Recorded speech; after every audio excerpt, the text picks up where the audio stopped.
Olá, eu sou o James Francisco e nós estamos aqui, juntos, na terceira temporada do podcast Sala de Enfermagem, uma produção do Corém São Paulo para você.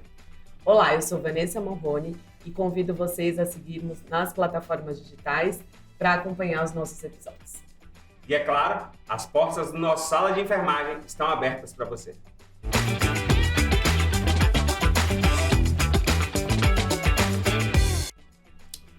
O futuro já é o nosso presente. Nós discutimos tecnologia o tempo inteiro. Na nossa vida, a tecnologia faz parte a cada segundo. E na enfermagem, não poderia ser diferente. Nós vivemos embarcados em tecnologia no cuidado. E para discutir esse tema tão importante e tão atual, trouxemos duas convidadas extremamente experientes e com uma vasta contribuição para a nossa profissão. Camila. Olá, pessoal. É um prazer estar aqui com vocês hoje. Meu nome é Camila Mendes, eu sou doutoranda do Programa de Pós-Graduação em Gerenciamento em Enfermagem da Escola de Enfermagem da USP e faz agora 3 anos que eu produzo conteúdos digitais no meu canal no YouTube e no Instagram relacionado à pesquisa científica e jornada acadêmica.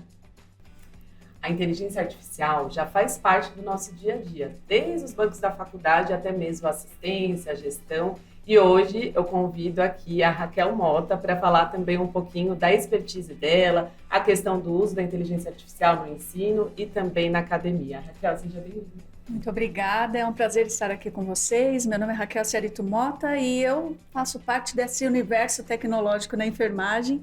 Há mais de 23 anos eu trabalho com educação digital e mais recentemente em Health Tech. E certamente aqui o papo vai ser bem bacana.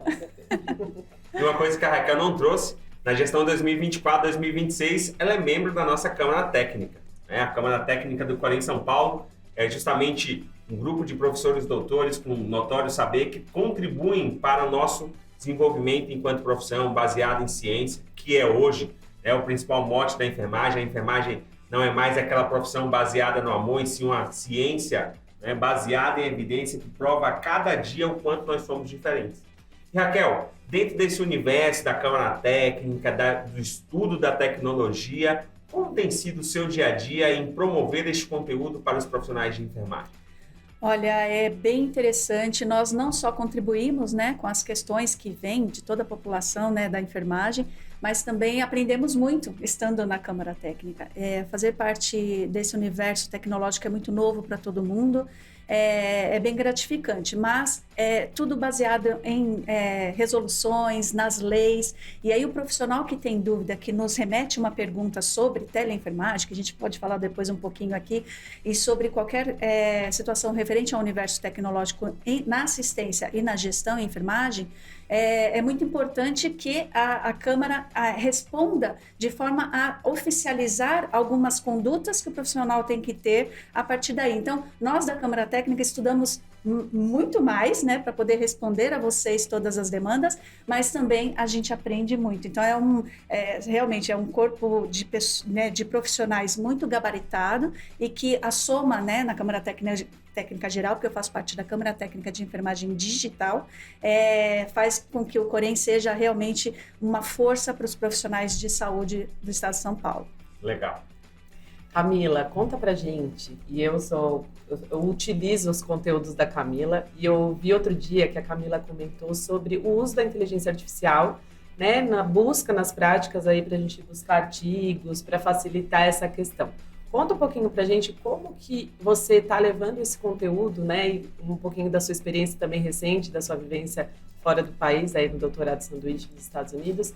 O que você trouxe que a inteligência artificial pode ser aplicada dentro da enfermagem aí no âmbito acadêmico? Ótimo questionamento, Van. Olha, eu entrei nesse mundo da inteligência artificial foi justamente no lançamento do ChatGPT.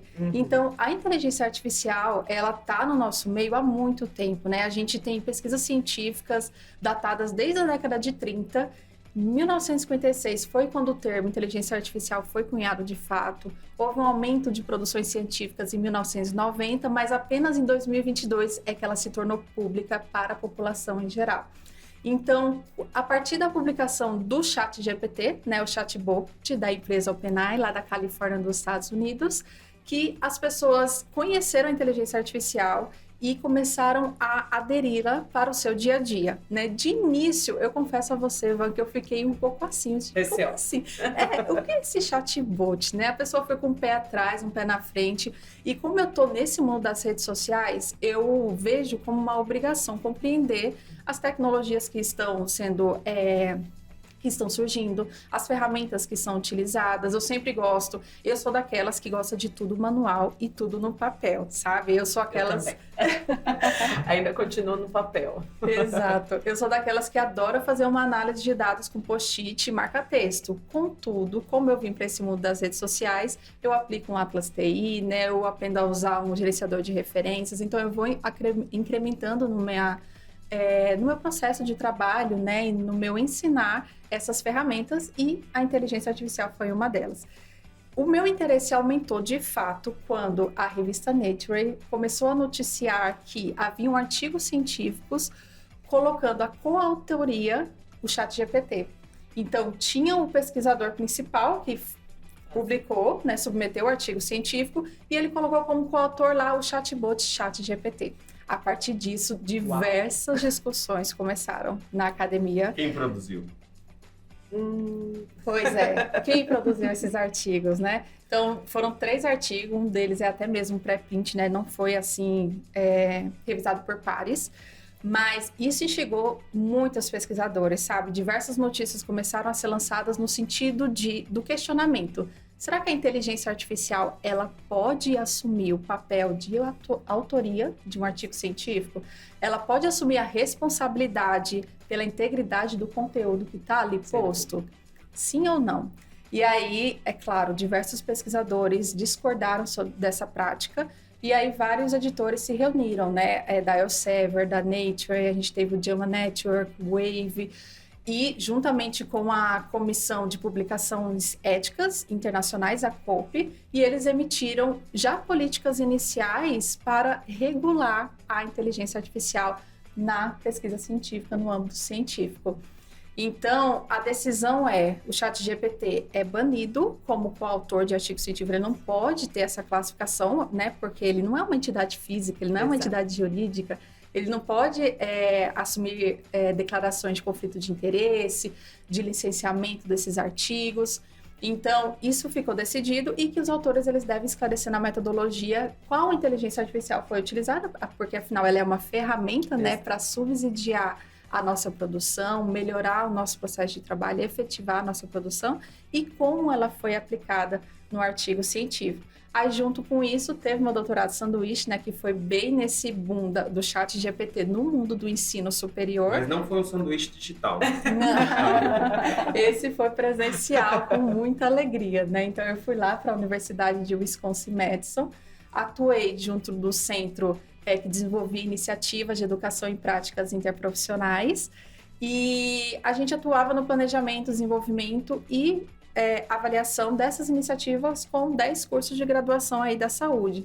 E semanalmente a gente se reunia, né, fazia workshops, eventos para discutir a inteligência artificial, porque os estudantes estavam utilizando dela para produzir o trabalho deles, né? Então, os estudantes não produziam os trabalhos, infelizmente. Eles usavam a inteligência artificial para que ela fizesse o trabalho por eles. Então, assim, foi uma discussão muito intensa no sentido ético e como a gente pode pensar em estratégias para ultrapassar isso, né? E deixar claro que as pessoas devem usar a inteligência artificial, mas de uma forma realmente, como a Camila reforçou, como ferramenta de uma forma responsável.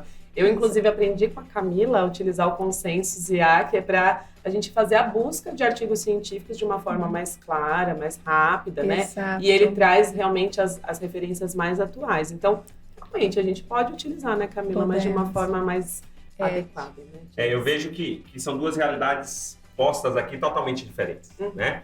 A Raquel vem com uma realidade da Câmara Técnica, onde você tem ali profissionais que estão discutindo os temas, buscando essas evidências, né, e trazendo um arrazoado para que possa ser publicado. A Camila vem com justamente o impacto dessa tecnologia, dessa discussão, na produção de conteúdo científico, e percebemos que isso hoje é o necessário, né? Fazer essa mescla do físico com o digital. Para nós é fundamental termos, enquanto conselho, o apoio de ambas as tecnologias, né, para que o profissional de enfermagem possa receber sempre o melhor conteúdo. E aqui eu vou fazer um comunicado a você, profissional de enfermagem que está nos atendendo. A doutora Raquel disse aqui que os pareceres, as respostas feitas para a Câmara Técnica são levados até você. Vale um esclarecimento. O Corém São Paulo tem, através do seu site www.corém-sp.gov.br, e lá você pode entrar na aba para você, no Fale Conosco, e fazer a sua solicitação, que vai ser respondida pela Câmara Técnica, pelos pareceristas, e você vai ter a resposta daquilo que você espera, daquilo que você tem dúvida. Bom, mas dado esse recado importante para você, eu gostaria de ouvir de vocês agora o seguinte: como nós podemos investir essa tecnologia trazida pela Raquel, a tecnologia trazida pela Camila, no dia a dia da enfermagem? Quais são os ganhos que nós temos com isso? O que acontece hoje é que o profissional de enfermagem ele precisa se capacitar para essa usabilidade. A IA, ela veio, né? Então, é muito no meio da tecnologia, de quem trabalha em TI, de quem é do ramo tecnológico. Quando ela chegou na área da saúde, né, a enfermagem se viu assim: agora, eu preciso utilizar isso, é utilizado hoje em prontuários eletrônicos, é utilizado em diagnóstico, é utilizado em vários momentos da clínica. Inclusive surgem perguntas, né, lá para a Câmara Técnica: poxa, mas como que a IA ela pode fazer a vez do profissional para uma tomada de decisão, para um raciocínio crítico? Como que isso acontece? Na verdade, a gente sempre diz que o profissional capacitado, né, ele agindo na área que ele atua, a especialidade que ele atua, ele tem que ser crítico mesmo no diagnóstico que a IA faz. Então, por isso que a gente precisa conhecer muito essa interface. Quando eu crio algoritmos, que é isso que a gente fala um pouquinho, né? A enfermagem conhece bem como criar algoritmos para procedimentos, para protocolos, mas como que é isso no digital? Como que isso acontece? Quais são os níveis de responsabilidade para se visualizar um dado que a IA vai estar trabalhando? E a gente estava até discutindo anteriormente a questão do próprio Google. Todos vocês sabem que quando a gente imputa qualquer dado nosso, né, em qualquer plataforma que é aberta, que todos nós fazemos uso, esse dado ele já é praticamente utilizado por essa fonte, né, para fazer aí um certo monitoramento. Então, isso acontece também com os nossos pacientes.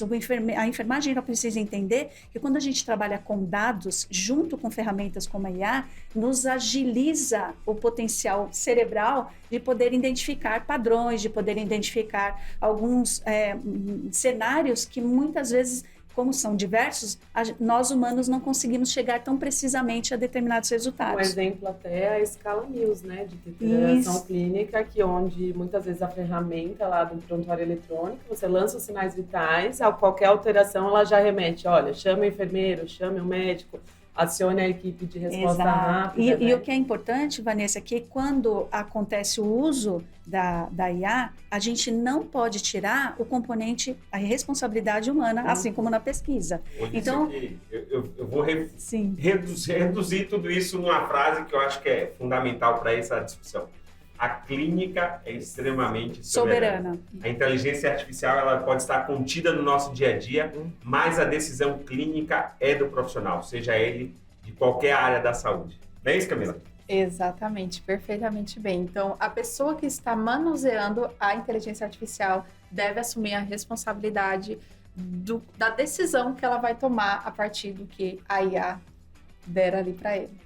E aí eu vou aproveitar que a Camila está conversando e já pedir para ela quais são as tendências que nós temos hoje para a inteligência artificial focada na área da educação. O que você, assim, na sua visão, na sua perspectiva aí de estudos, que eu sei que você é bem aprofundada nessa área, o que você dá de dicas para quem está nos ouvindo, nos assistindo, enquanto tendências da inteligência artificial, Camila? Para produtor de conteúdo, isso é fácil. É fácil, né? Ajuda.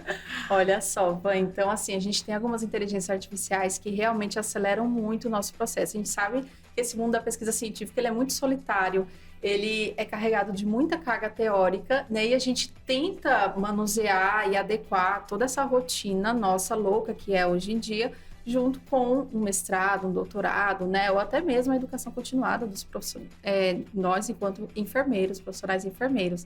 Então, tem algumas IAs que são bem estratégicas e podem ajudar muito a para a gente conseguir exatamente aquilo que estamos buscando. Então, por exemplo, né, sobre a busca de artigos científicos. Antes da inteligência artificial, a gente tinha que conhecer minimamente do que são descritores, conhecer as bases de dados mais relevantes, né, ir lá na PubMed, na Embase, na Web of Science e colocar os descritores certos e a partir daquela grande listagem a gente buscar as informações que nós estaríamos procurando ali. Hoje em dia a gente tem, por exemplo, uma inteligência artificial chamada Consensus, onde você simplesmente coloca lá a sua dúvida, exatamente o que você quer saber, né? Então, por exemplo, a minha área é prática interprofissional. Eu quero saber se o trabalho em equipe é efetivo para a qualidade e segurança do paciente. Você pode colocar exatamente esse questionamento na Consensus e ela vai trazer os trechos dos artigos científicos que respondam diretamente o seu questionamento, né? Então, assim, muito efetiva. E, gente, ela tem uma base de dados bem confiável, né? Porque um dos grandes problemas das inteligências artificiais é a base de dados que alimenta ela.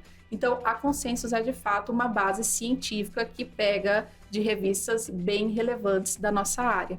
A gente também tem o exemplo da Umata, onde a gente consegue subir PDFs, artigos, capítulos de livros, o que a gente quiser lá na Umata, e a gente pode começar a perguntar sobre o conteúdo daqueles artigos científicos que estão ali. Então, você pode perguntar sobre um único artigo científico ou sobre uma pasta com diversos artigos científicos. Isso pode, né, efetivar muito aí a nossa procura de conceitos no meio dos artigos, enfim, de compreensão dos artigos. E até mesmo a gente pode sim utilizar o ChatGPT para ajudar a gente em algumas atividades, né, algumas práticas que nós precisamos desenvolver. Por exemplo, ele é ótimo para construir estratégias de busca completas para as bases de dados, para sugerir as bases que a gente precisa buscar os artigos, para sugerir descritores, né, para ensinar a gente como é que a gente pode, por exemplo, fazer um passo a passo para chegar até determinado local. Então, o ChatGPT, ele é muito útil e é mais útil ainda dentre os especialistas. Então, entre aquelas pessoas que sabem já o conteúdo, que já têm algum conhecimento e conseguem fazer uma curadoria da resposta dele, porque, gente, ele não é perfeito. Com certeza. Ele precisa ser alimentado cada vez mais para que ele tenha, né, aí um engajamento. E complementando o que a Camila está falando, são ferramentas muitas vezes gratuitas que você consegue utilizar de forma tranquila também, fazer ali o seu cadastro e já fazer o uso e fáceis, né? A usabilidade, a navegabilidade dentro dessas ferramentas, elas são muito fluidas. E aí, mesmo quem não tem nenhuma habilidade com IA ou não ter... Olha, eu testei o Consensus e eu uso bastante. Eu vou falar, os outros eu vou testar. Num papo tecnológico, certamente surgem alguns conceitos que as pessoas não estão habituadas, né? E vocês trouxeram aqui alguns conceitos que eu vejo que para o profissional de enfermagem, na maioria das vezes, pode ser a primeira vez que ele esteja utilizando ou possa estar vendo ser utilizado. Usabilidade, navegabilidade, são conceitos que, para quem já lida com isso, fica muito fácil, mas para o nosso profissional não é tão claro. E aí eu gostaria, Raquel, que você fizesse uma pequena explanação sobre estes conceitos, né, essa importância. E aí eu vou complementar a pergunta, pedindo para a Camila, ela que trouxe as diversas formas de utilizar essas inteligências artificiais, inclusive de subir, questionar. Um outro aspecto que tem sido bastante discutido, a questão da LGPD neste contexto. Como fica a responsabilidade destes profissionais que utilizam dessas ferramentas de forma não correta? A questão da usabilidade tem a ver também com a jornada do usuário dentro dessa plataforma, né? Qual é a jornada que ele vai percorrer para que o uso seja mais adequado e o objetivo seja atingido. A navegabilidade é essa fluidez, né? Por onde eu passo, por onde eu entro, por onde eu clico. E a gente sabe que pouco tempo faz que a gente tem todas as plataformas, sejam educacionais ou seja uma IA, que ela, quanto menos clique para você chegar ao objetivo, melhor. Então, isso é a navegabilidade. Então, quando eu chego mais rápido ao meu objetivo, melhor é essa plataforma para a usabilidade. Então, tem uma questão de jornada do usuário. Mas quem constrói essas ferramentas, né, as pessoas detentoras da programação dessas ferramentas, elas precisam também entender deste universo. Então, por exemplo, se eu peço para construir uma IA para um prontuário eletrônico, eu preciso ser da área da saúde. Por quê? Porque quem vai construir muitas vezes, que é da área de TI, não tem esse conhecimento e esse linguajar Eu que nós sempre temos. brinco com os meninos da TI que eles são binários, né? O 0 ou 1. São. Na enfermagem não dá para ser binário. Não dá. Mas É mesmo verdade. para a gente imputar um dado, para a gente começar a trabalhar com padrões de linguagem e padrões, classificações, como a gente trabalha com a enfermagem, precisa haver uma lógica.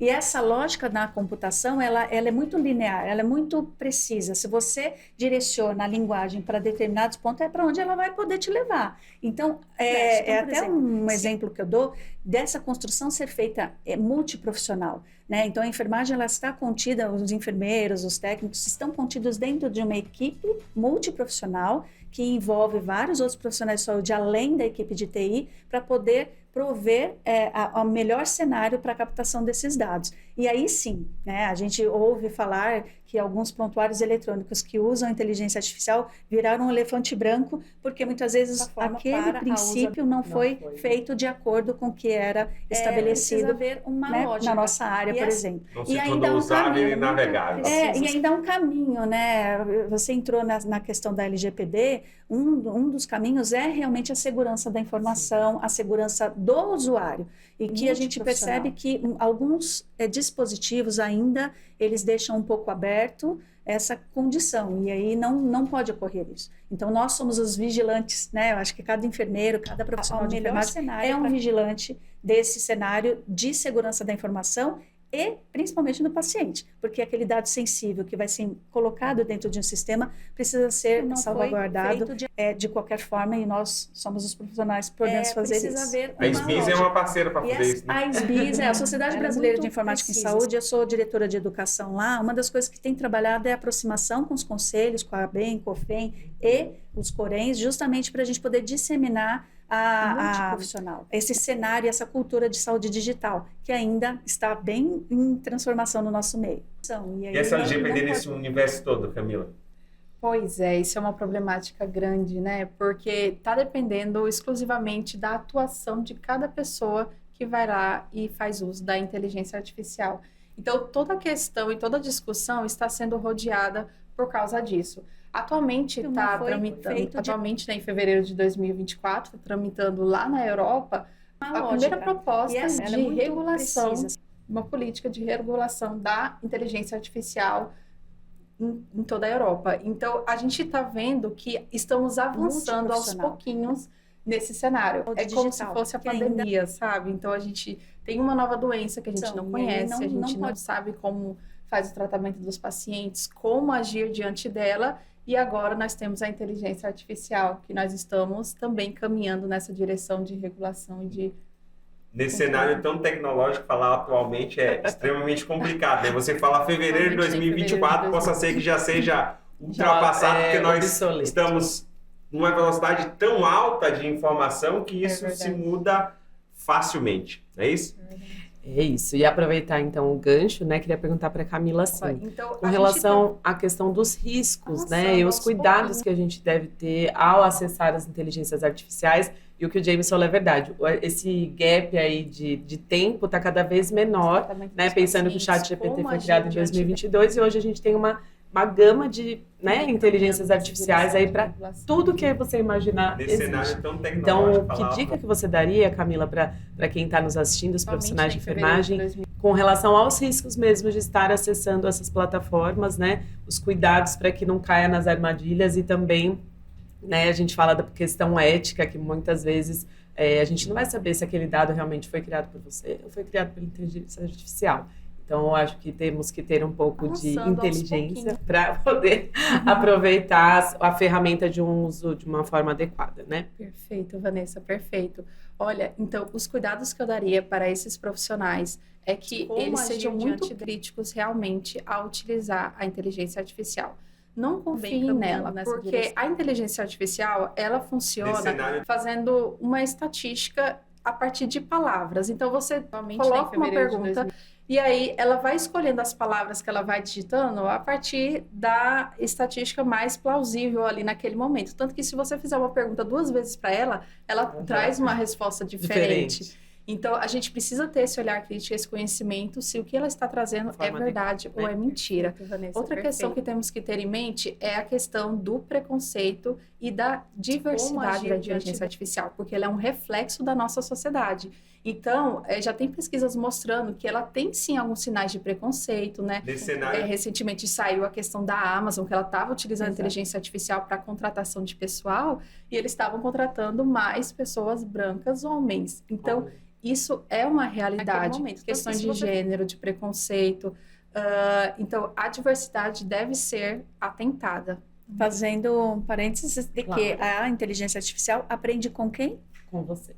Com o humano. Então, ela vai criar um reflexo, adequada, né? E é isso que a gente tem que tomar o cuidado. Porque quando a gente trabalha com ela, ela aprende conosco. E ela aprende junto com ela e ela cria novas condições. Então, da origem, ela cria ainda novos cenários que ela mesma faz. Então, a gente não sabe até onde isso pode acontecer. Baseado naquilo que você for alimentando ali na assim, da origem até o que ela cria, que pode ser real ou não, qual é a crítica, né, que eu acho que a Camila está trazendo, que nós temos que ter enquanto especialistas em algumas áreas. Né? Então, se você é de nefrologia, se é de dermatologia, se você é um enfermeiro de centro cirúrgico, de UTI, qual que é a caracterização que você vai dar para um dado que vem de um sistema, se aquilo é real ou não. Então, a curadoria tem que ser feita pelo profissional.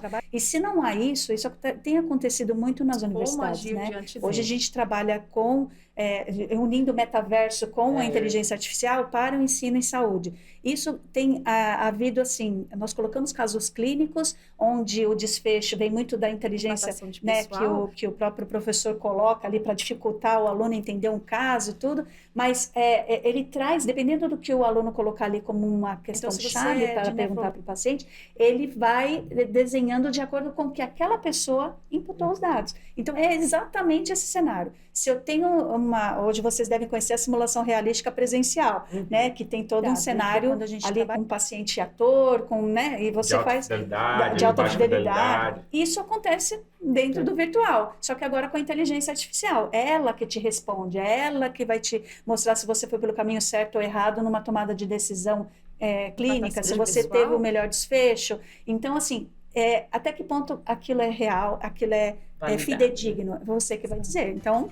por isso que a gente tem que estudar bastante. Nós não podemos deixar só a máquina comandar. E é claro, num podcast criado pelo Corém São Paulo, a Casa da Ética desse estado, junto com o Conselho Federal de Enfermagem, lembrar você, profissional de enfermagem, que hoje o Sistema COFEM-Corém tem resoluções que tratam a enfermagem digital de uma forma diferenciada, né? Isso nos leva também a fazer reflexões sobre a nossa Resolução 564/2017, que trata do nosso Código de Ética da Enfermagem, que é tão recente, mas hoje ele já precisa passar por atualizações, né? 3 anos de pandemia nos mostraram o quanto nós evoluímos e o quanto nós precisamos modificar também as nossas resoluções e as nossas legislações que direcionam essa enfermagem. E James, partindo dessa sua fala, eu reforço, inclusive, o conhecimento a todos os profissionais da Resolução 696 de 2022.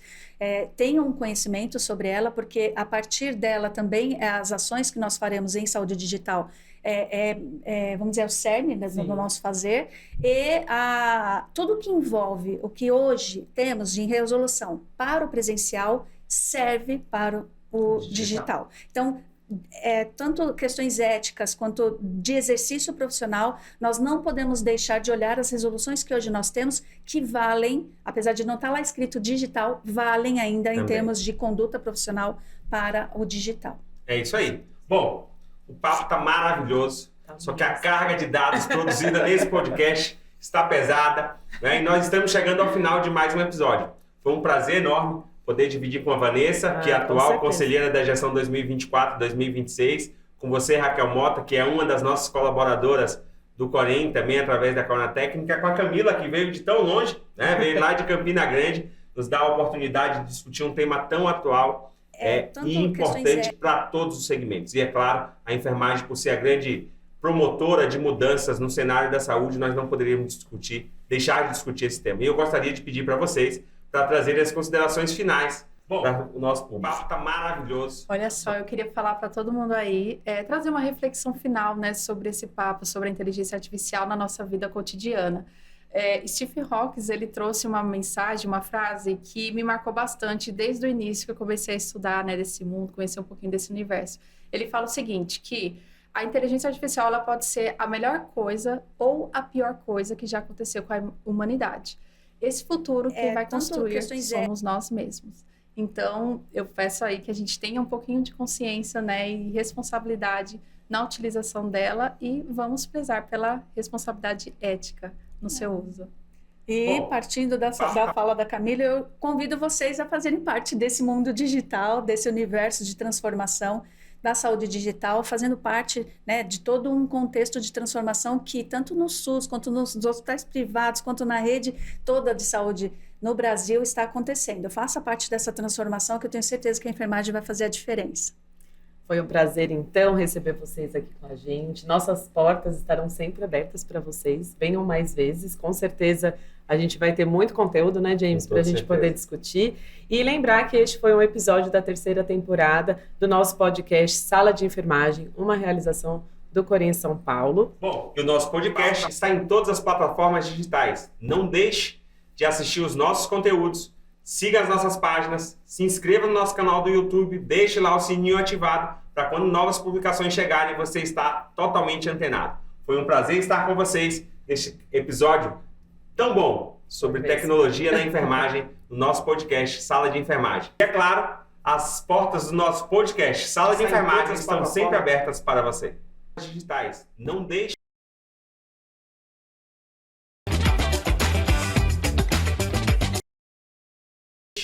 de assistir os nossos conteúdos.